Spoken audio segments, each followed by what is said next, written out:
I hope you all had a great Pesach. I hope your house is back to normal. My house is almost back to normal, and that's why I'm taking a break now to catch up on the 2 Amudim that we missed online. We did learn them in person over Yom Tov, but let's just catch up now and go through them. So again, we've been talking about the laws of Shehiyah, the idea being that there is a prohibition against leaving certain foods, uncooked foods, on a fire before Shabbos begins. Now, there is a debate between Hananya and the Chachamim about at what point are you allowed to leave food on an uncovered fire.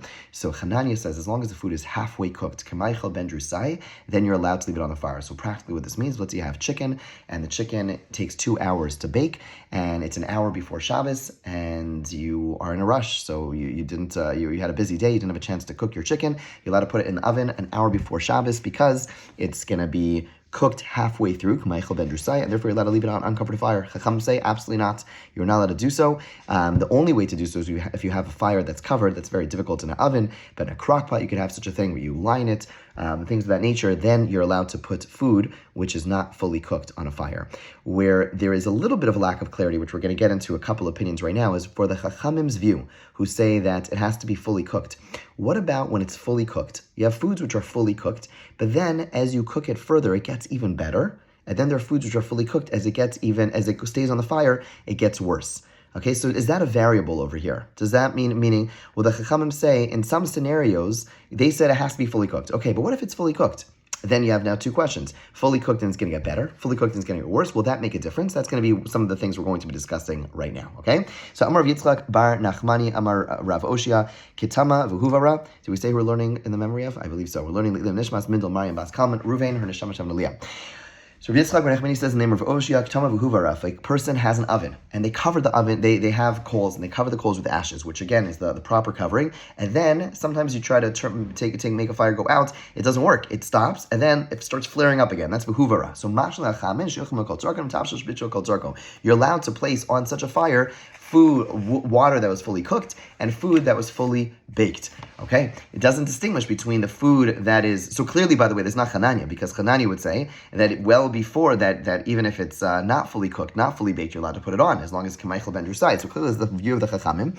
And we're saying, we're not distinguishing between types of food that gets better, the types of foods that gets worse. We're saying once you've covered it, once you have once the food is fully cooked, you're allowed to leave food on it.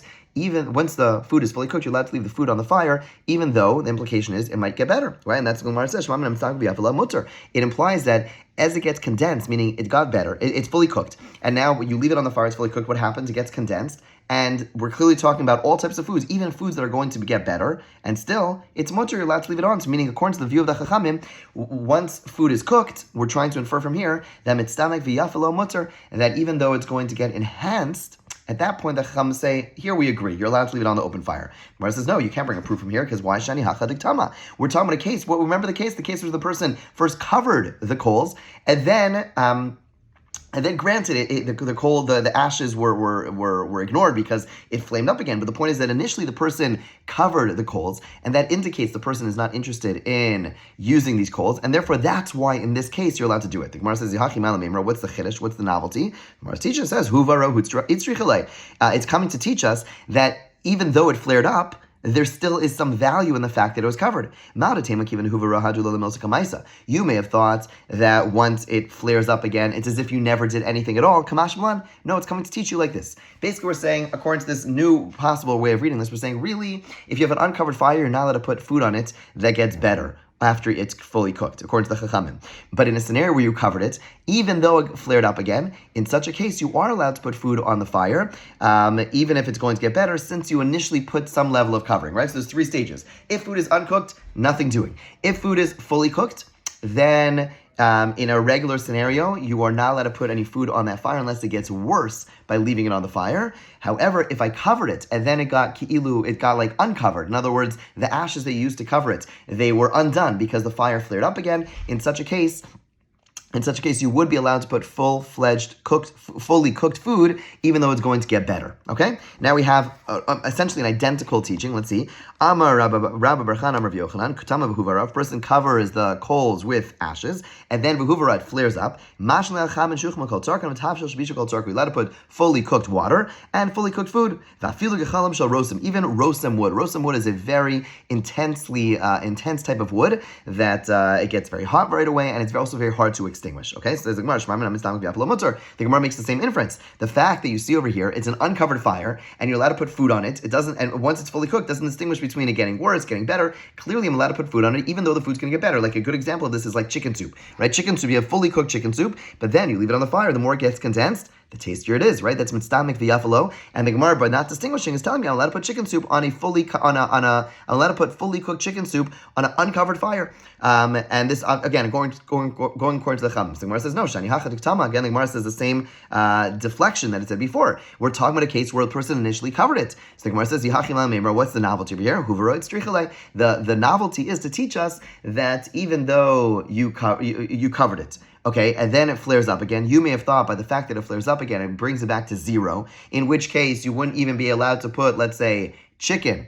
In which case you wouldn't even be allowed to put chicken, because chicken where it's going to get worse the longer it stays in the fire, the more it gets condensed, it's going to get dried out. Okay, but the Gemara says no. The chiddush is that once you covered it once, it brings it down a notch. Once I covered it, even though it got uncovered, the ashes, the coals flared up again, it goes down one notch, and it's more protected, and therefore I'm allowed to put a full cooked chicken soup, even though it's going to get better. But in a scenario where I never covered it at all, I would not be able to put the chicken soup. Okay, so the Gemara says Hainu hach. Why do I need Rav Yochanan? It's the same exact teaching that we just saw from Rav Oshia. So the Gemara says Gechalam shel rosim tzricha. If you were listening closely, you heard Rav Yochanan added one detail. He said even when it's these intense coals of rosim wood, they're very intense, they're very hot, they're very hard to extinguish. But he says still it's the same thing. Even though I covered it, and even though once I cover it, then even though it's rosim wood, which it's very hard to cover properly, still once I covered it, it already brings it down halachically brings it down a notch. I'm allowed to put chicken soup, even though it's going to get better. Okay. Let's say I have an oven that was heated with pulp or with wood. I'm allowed to place on this oven food which is not fully cooked, and liquids which are like water which is not fully cooked. If you took it off, you're not allowed to return it until you put ashes over it. So who's this going like? This is going like Chananya, right? Because it must be the way that Rav Yochanan, as now cited by Rav Sheshes, is clearly learning that in our Mishnah. If you remember, our Mishnah said, the opening lines of the Mishnah said you cannot place something on an oven, and we weren't sure if it means to return something to an oven or initially placing it on, or placing it before Shabbos. And we have clearly now we're understanding according to Rav Sheshes, Rav Yochanan, we're going according to the opinion that says that the Mishnah was talking about returning, and therefore the Mishnah was talking about we're only allowed to return when the oven is covered, but to place something before Shabbos, you're allowed to do so even if it's not covered. That's what Rav Yochanan is saying. This is the opinion of Chananya. So the Gemara says, but to simply leave something, mashin alfish and a garvin and allowed to leave something on the fire even though it is not covered. Amarava, Tarvayitz Nani. Now Rava says, why do we need Rav Sheshes to point this out? With these two things, this halacha that you're allowed to do shehiyah, that you're allowed to leave things on a fire that's uncovered, as long as it's partially cooked, we already learned that, and we already learned that chazara, returning something, needs to be done. It can only be done when the fire is covered. Where do we see that? Lashosnina, we learn that you're allowed to do shehir. You're allowed to leave things in an uncovered fire. From where? From a Mishnah we saw a little while ago.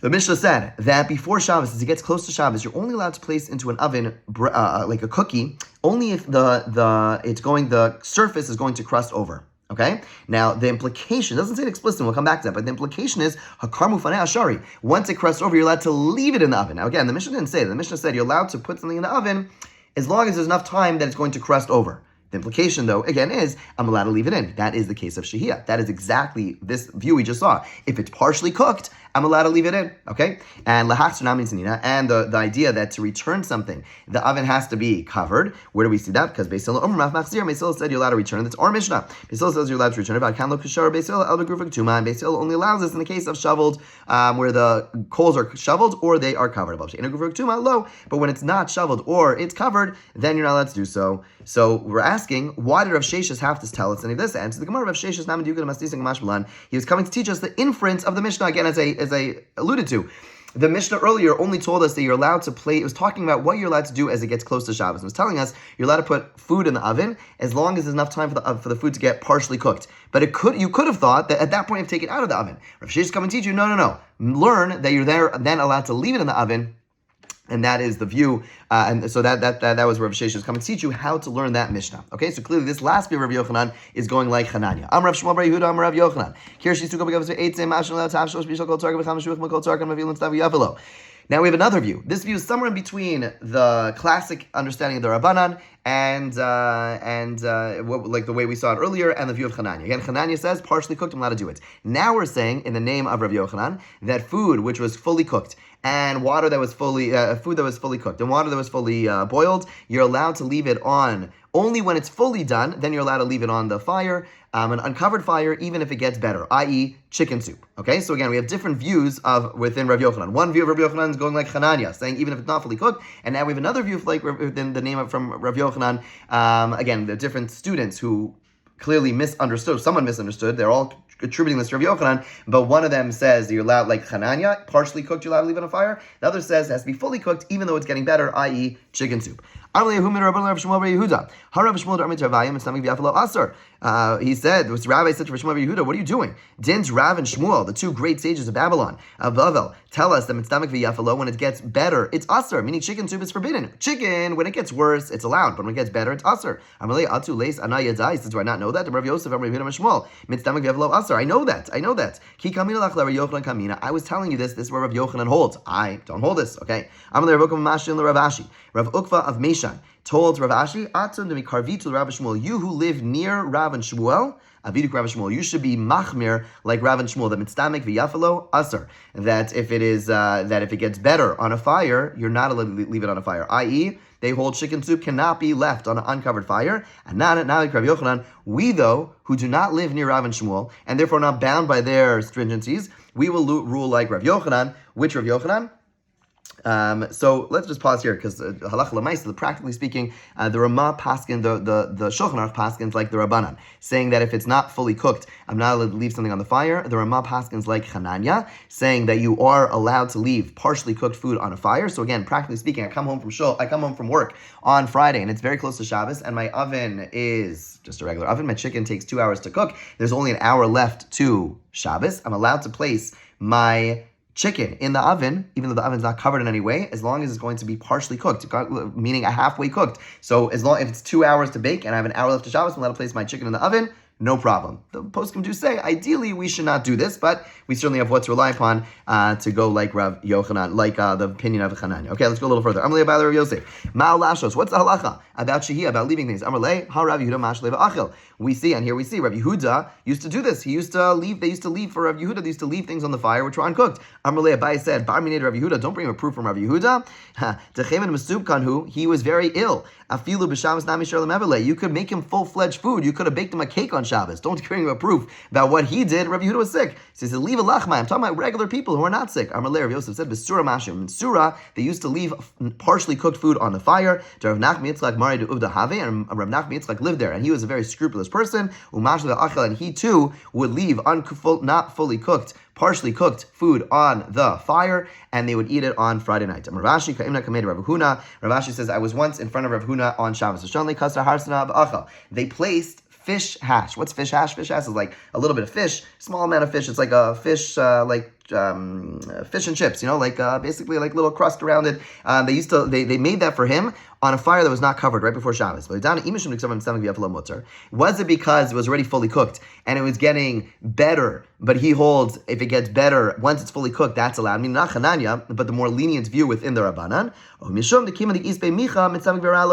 Or because that's flour, it's something which actually gets worse on the fire, meaning it's stomach viralo, that's when it's mutter. So he wasn't sure what the status of these fish hashes were. Okay, I'm Rav Nachman. Mitztamik v'yaflo aser. Rav Nachman paskins that if mitztamik and it's good for it, meaning chicken, chicken soup, it gets better on the fire, forbidden. Meaning he's going like the Rabbanan, but the more strict view of the Rabbanan. Mitztamik v'ralo mutter. But if it's something like chicken, whereas once it's fully cooked, it gets worse when it gets condensed, then you're allowed to leave it on an uncovered fire. Klal Milzi, here's the rule. Kol dis b'micha mitztamik v'ralo. Anything that has flour gets worse as it condenses. Levar mitavshel lifta, unless it has turnips. Even though it condenses, if it has turnips, then it's good, even though it has flour mixed in it, and normally that would be bad. Here it's good. It's only when it's mixed together with meat. But if it does not have meat, it gets worse as it condenses. So again, turnip flour generally gets worse as it condenses, and therefore it would be mitztamik viralo, okay, and therefore it would be mutter. But turnips mixed with meat and flour, even though there's flour there, it gets better when it condenses. Okay, and even when it has meat, unless it's not true if you have guests. Why? If you have guests, then when it condenses, it's worse. Why? It doesn't explain. So the answer is simple. Or not so simple. The answer is that when you have guests, keep in mind, they were dirt poor back in the day. And so if you have guests, you still to this day, right? We have guests, we want to have a nice presentation. You don't want to have a dish, which is like, there's one little piece of food over here, it's a big, huge dish, and there's one little piece of food over here that's ridiculous, right? You want to have it wants to be full. So basically anything that's going to be shrivel, it might taste better, it might be better, but it's bad presentation. And therefore, it's bad when you have guests, and it's mitztamik ralo when it shrivels. Okay, fine. Lafta dice with tamrim and stomach viralo hen. Dishes of figs, cereal, and dates deteriorate as they condense. Okay, new question. A person forgot a pot of uncooked food on a kira before Shabbos and it cooked. What's the halacha? So who are we asking according to? Either we're asking according to Rabbanan and we're talking about food which is not fully cooked, or even according to Chananya. Chananya only allows if it's been cooking halfway through. But let's say you come home and you have your chicken and it takes 2 hours to bake and you put it in a half hour before Shabbos, right? You forgot to take it off, right? So that's a case where even Chananya would say you can't do shehiyah, you can't leave it on the fire before Shabbos. What's the lach you did by mistake? Ishtik v'lo amar lehu v'lo midi. Rav Chia bar Abba did not have an answer. Okay, seemingly he didn't know. He looked into it that night. Lemachar nafak dar shlahu. The next day he came to the base medrash and he said, Hamvashal b'Shabbos b'shoga yochal b'mezel yochal. If you cook on Shabbos by mistake, you are allowed to eat it. If you cook on Shabbos on purpose, you're not allowed to eat it. V'loshna. When it comes to shehiyah, there is no distinction between shogeg and mezid. That's not so clear. Is there no distinction that it's aser? Is there no distinction that it's mutter? He doesn't tell us, so we'll see. There's going to be two opinions. Ma'av loshna. What does it mean there's no difference? Rabbi Rav Yosef say that what he meant is that when it comes to shehiyah, whether you did it on purpose or by mistake, it's permitted. Why? Because when you cooking, you have to do an action. It's active. Therefore, when you did it on purpose, don't eat. But over here, even when you did shehiyah and you left it on the fire, you did it on purpose. But the isser was that it didn't take it off. That's passive. And therefore, we're going to be more lenient. But even if you did it on purpose, you'd be allowed to eat it. Rav Nachman Yitzchak says, no. When he said there's no difference, he meant that whether it's shogeg or mezid, it's forbidden when you did shehiyah. Okay, now this is odd because shehiyah is rabbinic. Bishul is doraisa. Let's see. When it comes to cooking, then the person's not gonna like deceive anyone because cooking is a isser doraisa. It's biblical. People are very careful about biblical prohibitions. Bishogeg yochel. But when it's done, so therefore when it's done by mistake, okay, you could eat it. When it comes to shehiyah, where people are not going to be so stringent, it's rabbinic, I'm not so careful, right? That's still to this day, it's still a sentiment. The rabbis had to step up their game. They said, okay, there by shehiyah, where a person could mess around, we're going to be even more stringent, and we're going to say if it was done by mistake, you also can't eat it. Pretty stringent. Okay, we'll see who we pass like. Let's go further. Meisvei, we have a question on the opinion that is more lenient. A person forgot uncooked food on a kira, which was not covered. Bishogeg yochal. If it was done by mistake, you're allowed to eat it. B'mezil lo yochal. If it's done on purpose, you cannot eat it. Okay, now we're going to get into machlokas in a second. But the bottom line is, we see that with shehiyah, there is a difference between shogeg, permitted, by mistake permitted, b'mezil on purpose, it is forbidden. Now, let's think already. That's going to sound like it's a question on both views. Really goes all the way back to the opening statement, below Shna, right? Rav Chia bar Abba said, there is no distinction by Shia between Shogeg and Mezid. So really, this should be a question of both Rabba and Rav Yosef, who are more lenient, or of Nachman Yitzchak, who is more strict. But we'll see, it's only going to be a question on Rabbi and Rav Yosef. We'll see why in a moment. But first, let's finish the whole statement. When is this halacha said? By liquids or foods which are not fully cooked. What if it's fully cooked? Meir says, if it's fully cooked, you're good to go. Rabbi Yehuda Omer, if it's hot water that was fully heated, then it's permitted because hot water that you leave that is ready to go and you leave it on a fire, what's happening? It's getting it's evaporating. It's bad for it. But cooked food, generally speaking, it's bad. It's forbidden. Why? Because most foods, it's going to get better. Like cabbage, beans, minced meat, all those things that get better as they sit on the fire. Aser, it is forbidden.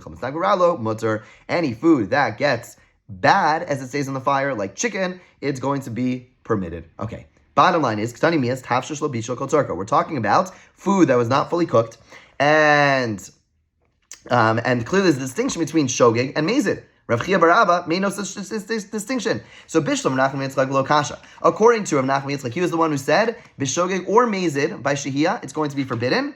Okay, there's no problem. Why? Kan kodem gzera, kan la'achar gzera. We're going to see in a moment there was a decree.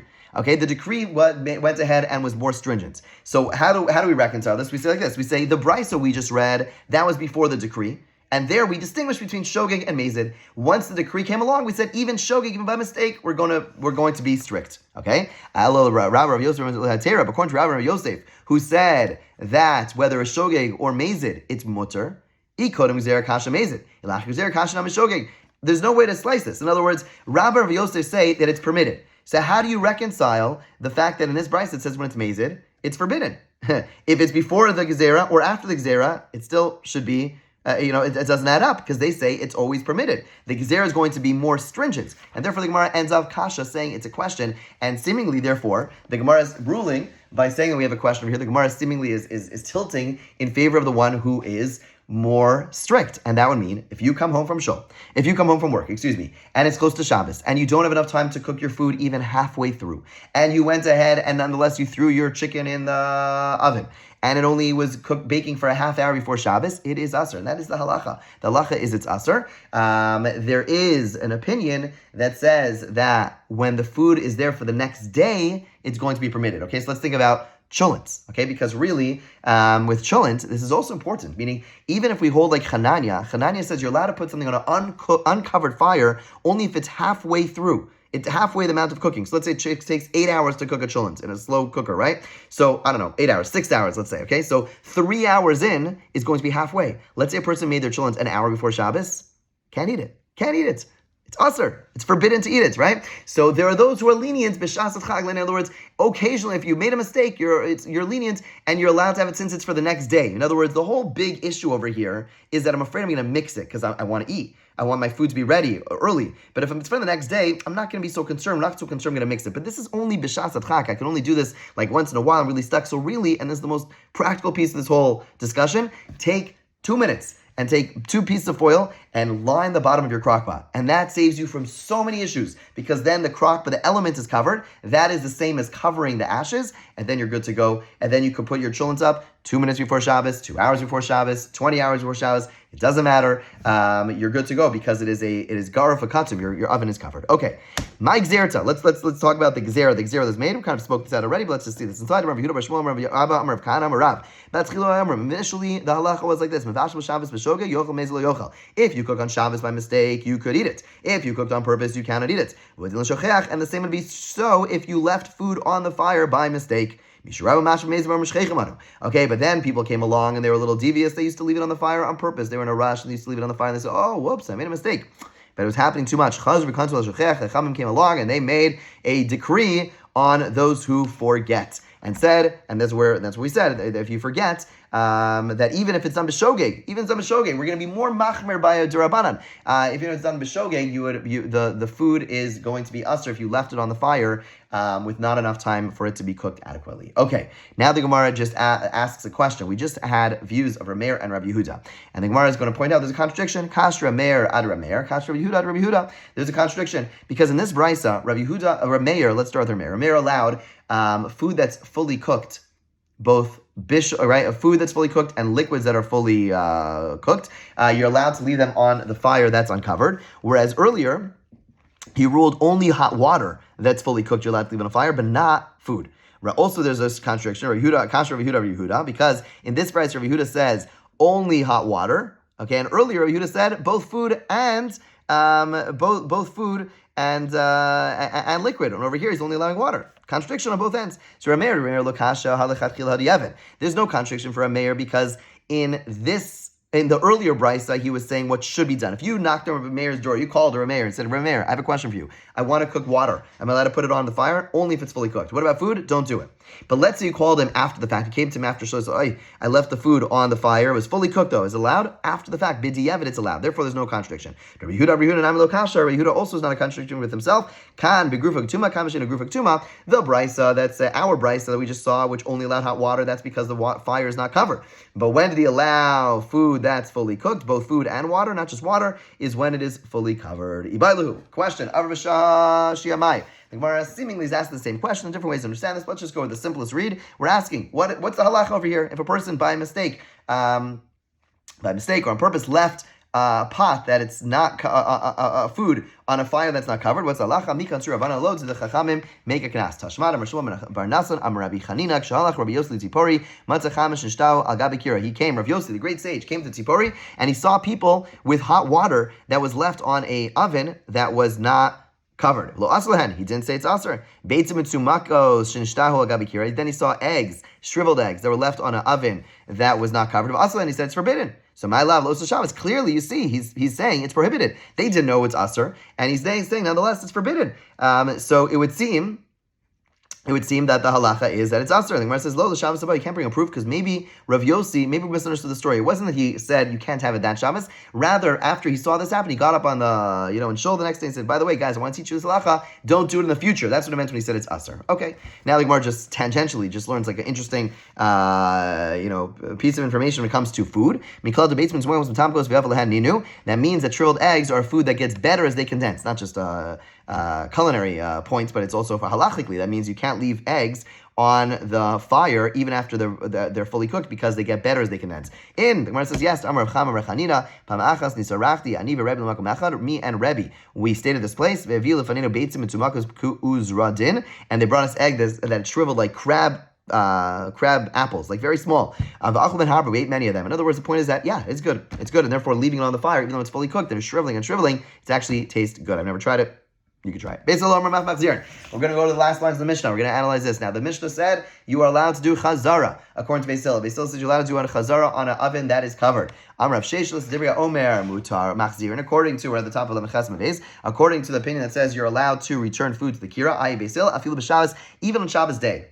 What's he coming to teach us? He's coming to teach us as follows. You would have thought that what's going on over here with chazara? Meaning Shabbos starts, you have food on the fire. I take the food off. Why am I allowed to put it back? I'm allowed to put it back because it's seen as like one continuous action. It's as if I never took it off. It's as if it was always there. Now, if I do it Friday night, it's clear that I plan on putting it back because I have my meal the next day. So it's almost like obvious that I'm going to put it back. Keep in mind, nowadays we have like this huge amounts of food back in the day, like one pot, one cholents. They ate it Friday night, they ate it Shabbos day, they ate it the whole week. So if you take it off Friday night, it's clear you plan on putting it back, okay? But Shabbos day, if I take it off Shabbos day, maybe a person, maybe the idea would be I wouldn't be allowed to do it because when I take off Shabbos day, it's not as evident that I'm going to be putting it back. Comes along and says, no, it's allowed on Shabbos day. Rav Oshia says the same thing, that according to Beis Hillel, machzir, and even on Shabbos day, meaning again, if I come Shabbos morning and I take the cholent off the fire, when I was first married, we used to have cholent Friday night, Shabbos day, and then for Shalosh Shudas, and from Lava Malka. It was crazy. But the point is that if I wanted to have it for Shalosh Shudas, I did chazara. I basically had to, as we'll get into the halachos now, but basically I took it off the fire, and then I put it back on, even during the day. And Rav Oshia says a story about this. Rav Oshia, Pam Achas, Ayinu, Omdim, Le'elam, Rav Chia, Barabu. We were standing in front of the great Rav And we brought him hot water from the lower floor to the upper floor. He was on the upper floor, we brought him from the lower floor. And we mixed him a drink. In other words, back in the day, their wine was very, very potent, and the only way to make wine is they had the potent wine, they mixed it together with hot water. And then we put the kettle back in its place. Oshia did not say anything. Clearly, Chazara, and this is during the day, this Shabbos day, clearly Chazara during the day is mutter, and we are caught up. We will, God willing, pick up on Lamed Ches Amud Beis tomorrow. Have a great day.